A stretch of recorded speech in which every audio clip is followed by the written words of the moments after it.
Hello mga kazay! Welcome back to our channel, Zizing Channel. Ayan mga kabesh, ito na naman tayo. Welcome to our vlogs. Ayan, bagong lahat. Sa hindi pa nakasubscribe ng ating channel, don't forget to like, subscribe, and click the button bell. I-click ninyo ang all para updated kayo sa ating mga bagong videos na i-upload. Ayan mga besh. Okay? So, bago ang lahat, pasok intro.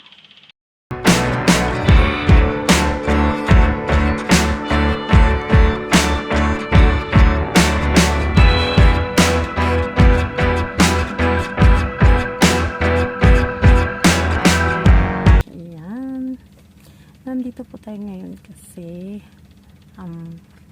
may nangyaring nakawan sa may Al Ain, Abu Dhabi. Isang kabayan, niloban niya yung company na pinagtatrabahuan niya bago siya umuwi ng Pinas. So, ayan, tingnan yung video.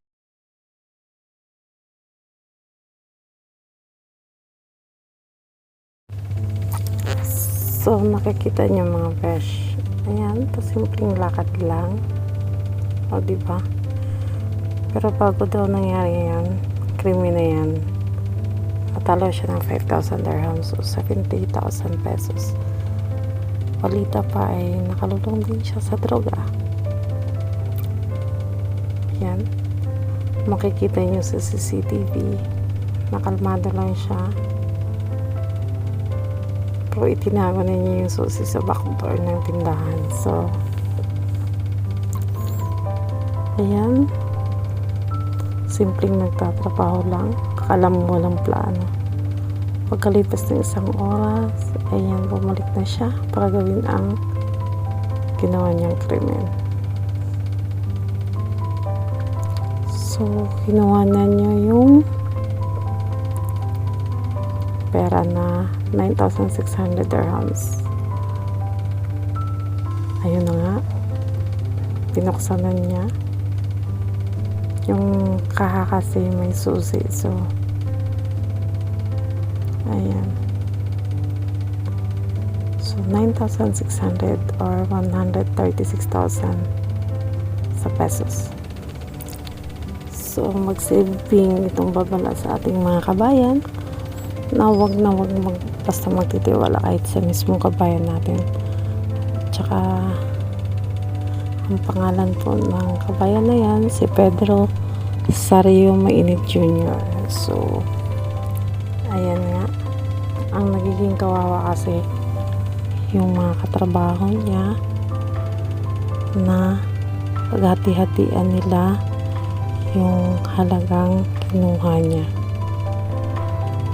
So, ito po yung passport niya.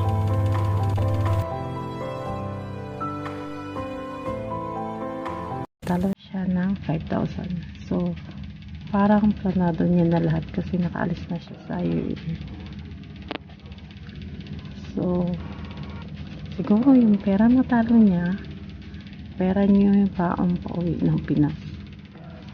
So, ayun na nga. Natalo siya ng 5,000. Pauwi na siya, may ticket na siya kasi wala na siya sa UAE, nakalabas na siya. So, ang nangyari, hindi siya nahuli. O, diba? Ang naging kawawa, yung mga kasama niya sa trabaho, yun yung pinagbabayad sa kanya yung halaga ng 9,600 dirhams.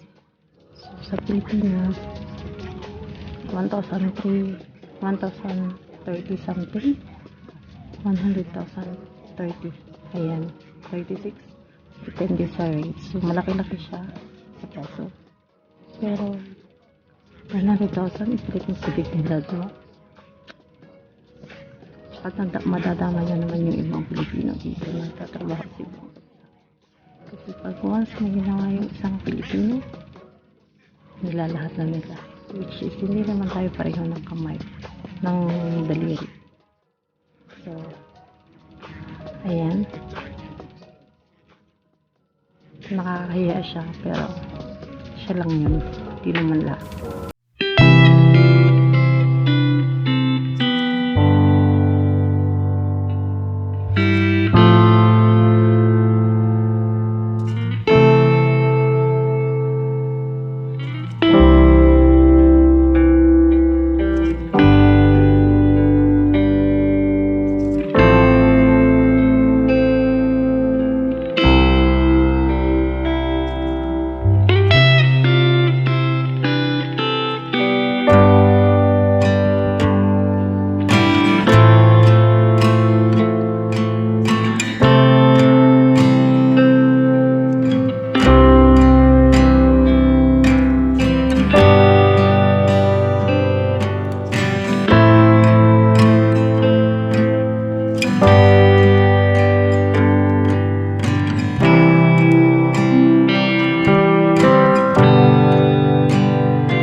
Guys, thank you for watching. Sana i-share nyo tong video na to para makaabot sa pamilya niya. Don't forget to like and subscribe, click the button bell para updated kayo sa ating mga bagong video na i-upload. So see you guys, bye, God bless.